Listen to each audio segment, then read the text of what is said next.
Welcome to Principles of Economics 3E. In this video book, we will continue our study of what is economics. Specifically, welcome to economics. Our topic is 1.1 What is economics, and why is it important? This video book is brought to you by the Ready Academy and is based on free, online textbooks from openstacks.org.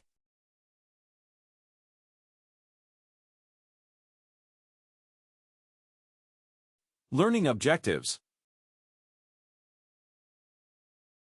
By the end of this section, you will be able to discuss the importance of studying economics, explain the relationship between production and division of labor, evaluate the significance of scarcity. Economics is the study of how humans make decisions in the face of scarcity. These can be individual decisions, family decisions, business decisions, or societal decisions. If you look around carefully, you will see that scarcity is a fact of life. Scarcity means that human wants for goods, services, and resources exceed what is available.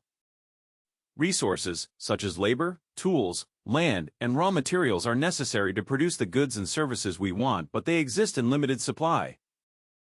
Of course, the ultimate scarce resource is time. Everyone, rich or poor, has just 24 expendable hours in the day to earn income to acquire goods and services, for leisure time, or for sleep. At any point in time, there is only a finite amount of resources available. Think about it this way. In 2015, the labor force in the United States contained over 158 million workers, according to the U.S. Bureau of Labor Statistics. The total land area was 3,794,101 square miles. While these are certainly large numbers, they are not infinite. Because these resources are limited, so are the numbers of goods and services we produce with them. Combine this with the fact that human wants seem to be virtually infinite, and you can see why scarcity is a problem.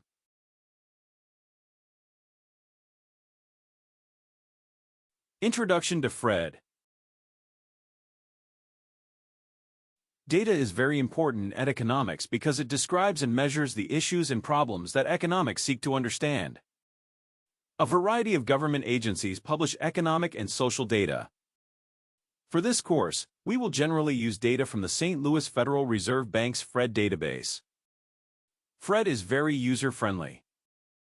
It allows you to display data in tables or charts, and you can easily download it into spreadsheet form if you want to use the data for other purposes. The Fred website includes data on nearly 400,000 domestic and international variables over time, in the following broad categories: money, banking, and finance; population, employment, and labor markets, including income distribution; national accounts, gross domestic product and its components, flow of funds, and international accounts; production and business activity, including business cycles; prices and inflation, including the Consumer Price Index, the Producer Price Index, and the Employment Cost Index; international data from other nations; U.S. regional data; academic data, including Penn World Tables and NBAR Macro History Database. For more information about how to use FRED, see the variety of videos on YouTube starting with this introduction.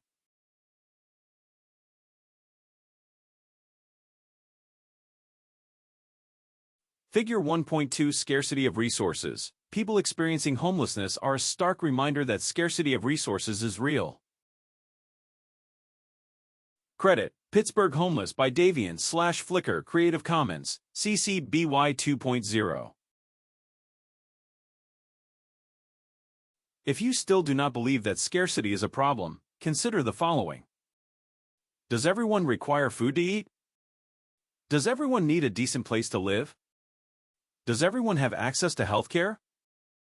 In every country in the world, there are people who are hungry, homeless, for example, those who call park benches their beds, as Figure 1.2 shows, and in need of healthcare, just to focus on a few critical goods and services. Why is this the case? It is because of scarcity.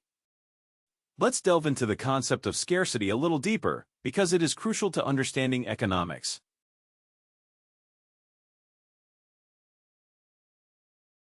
The problem of scarcity. Think about all the things you consume: food, shelter, clothing, transportation, healthcare, and entertainment. How do you acquire those items? You do not produce them yourself.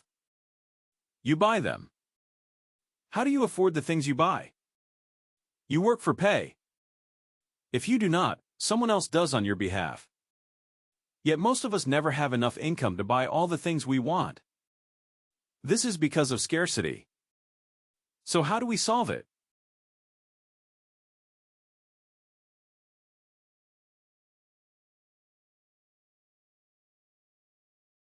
Link it up. Visit this website, https://stateimpact.npr.org/texas/2013/08/02/how 10 Western cities are dealing with water scarcity and drought/ to read about how the United States is dealing with scarcity in resources. Link in the description.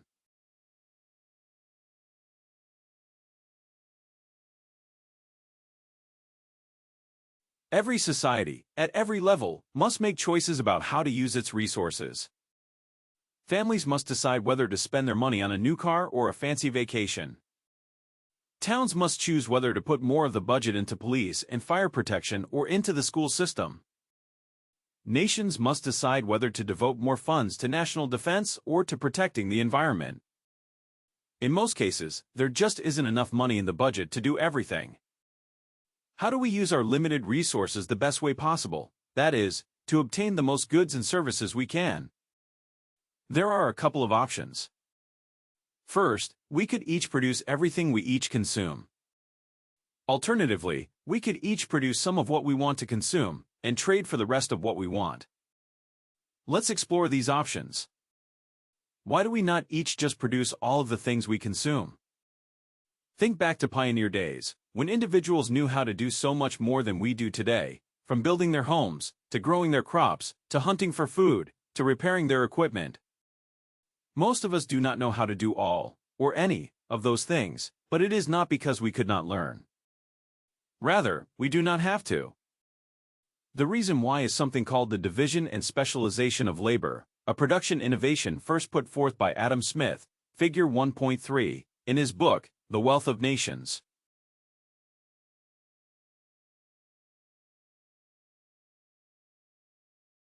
Figure 1.3 Adam Smith. Adam Smith introduced the idea of dividing labor into discrete tasks. Credit, Adam Smith by Cadell and Davies, 1811, John Horsburgh, 1828, or R.C. Bell, 1872/Wikimedia Commons, public domain.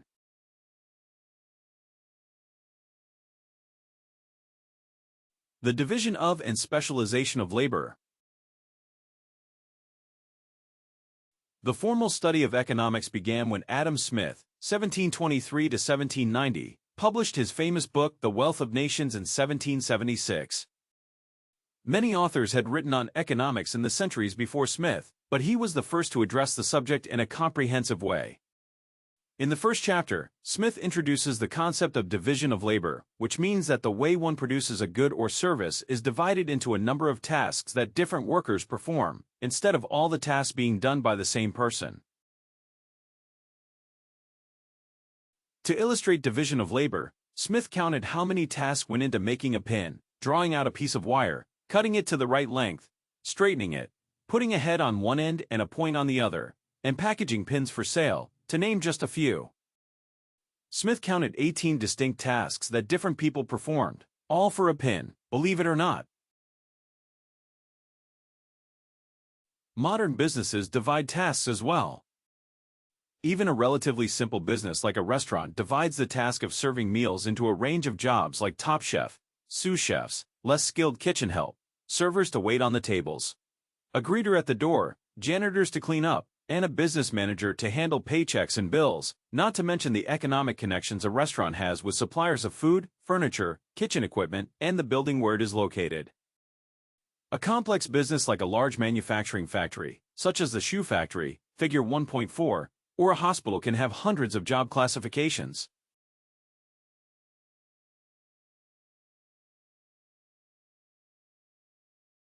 Figure 1.4 Division of labor.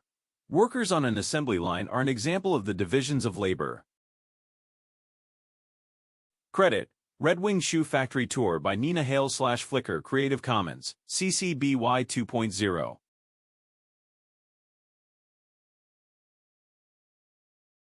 Why the division of labor increases production.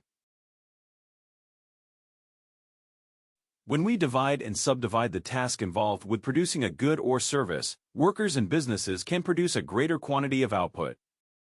In his observations of pin factories, Smith noticed that one worker alone might make 20 pins in a day, but that a small business of 10 workers, some of whom would need to complete 2 or 3 of the 18 tasks involved with pin making, could make 48,000 pins in a day.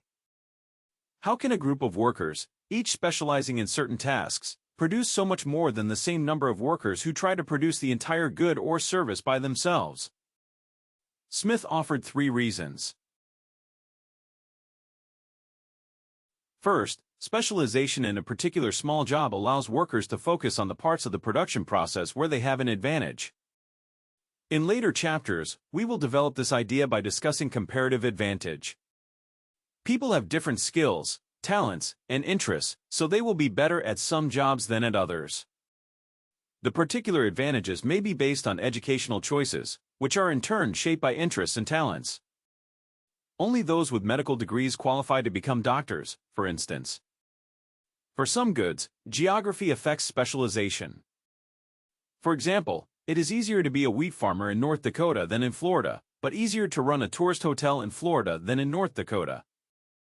If you live in or near a big city, it is easier to attract enough customers to operate a successful dry cleaning business or movie theater than if you live in a sparsely populated rural area.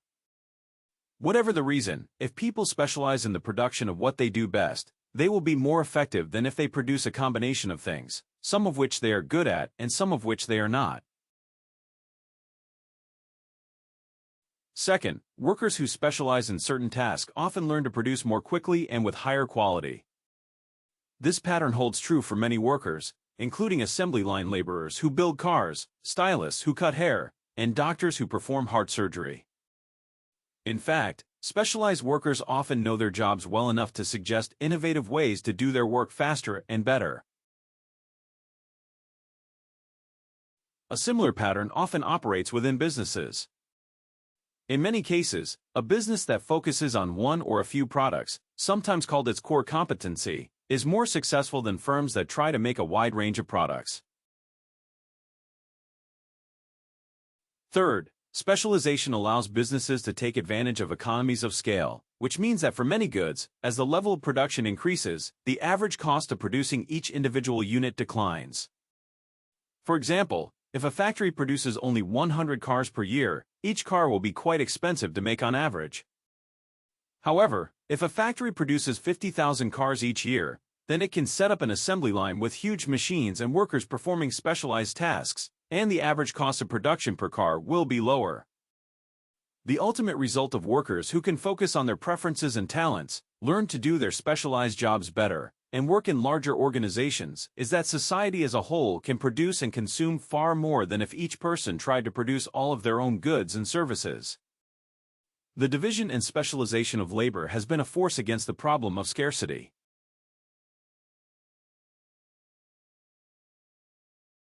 Trade and markets. Specialization only makes sense, though, if workers can use the pay they receive for doing their jobs to purchase the other goods and services that they need. In short, specialization requires trade. You do not have to know anything about electronics or sound systems to play music. You just buy an iPod or MP3 player, download the music, and listen. You do not have to know anything about artificial fibers or the construction of sewing machines. If you need a jacket, you just buy the jacket and wear it. You do not need to know anything about internal combustion engines to operate a car. You just get in and drive. Instead of trying to acquire all the knowledge and skills involved in producing all of the goods and services that you wish to consume, the market allows you to learn a specialized set of skills and then use the pay you receive to buy the goods and services you need or want. This is how our modern society has evolved into a strong economy.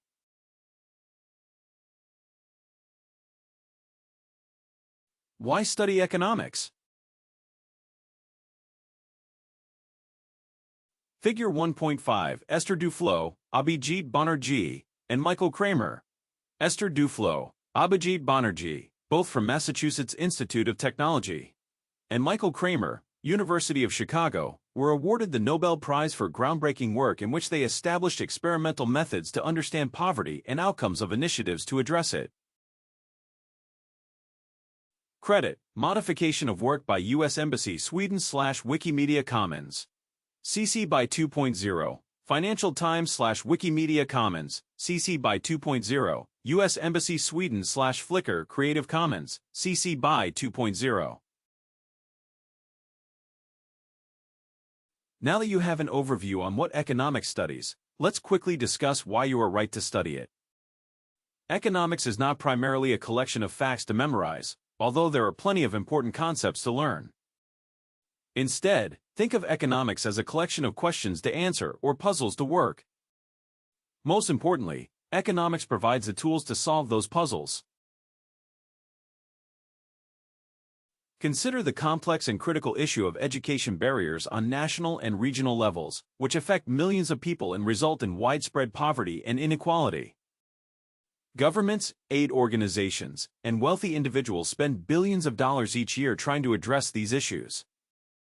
Nations announce the revitalization of their education programs, tech companies donate devices and infrastructure, and celebrities and charities build schools and sponsor students. Yet the problems remain, sometimes almost as pronounced as they were before the intervention. Why is that the case? In 2019, 3 economists, Esther Duflo, Abhijit Banerjee, and Michael Kramer, were awarded the Nobel Prize for their work to answer those questions. They worked diligently to break the widespread problems into smaller pieces, and experimented with small interventions to test success. The award citation credited their work with giving the world better tools and information to address poverty and improve education. Esther Duflo, who is the youngest person and second woman to win the Nobel Prize in economics, said, "We believe that like the war on cancer, the war on poverty was not going to be won in one major battle, but in a series of small triumphs. This work and the culture of learning that it fostered in governments has led to real improvement in the lives of hundreds of millions of poor people." As you can see, economics affects far more than business. For example, virtually every major problem facing the world today, from global warming to world poverty to the conflicts in Syria, Afghanistan, and Somalia, has an economic dimension. If you are going to be part of solving those problems, you need to be able to understand them. Economics is crucial. It is hard to overstate the importance of economics to good citizenship.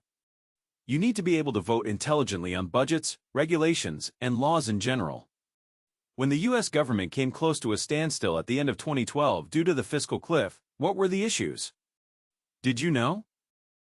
A basic understanding of economics makes you a well-rounded thinker. When you read articles about economic issues, you will understand and be able to evaluate the writer's argument. When you hear classmates, co-workers, or political candidates talking about economics, you will be able to distinguish between common sense and nonsense. You will find new ways of thinking about current events and about personal and business decisions, as well as current events in politics. The study of economics does not dictate the answers, but it can illuminate the different choices.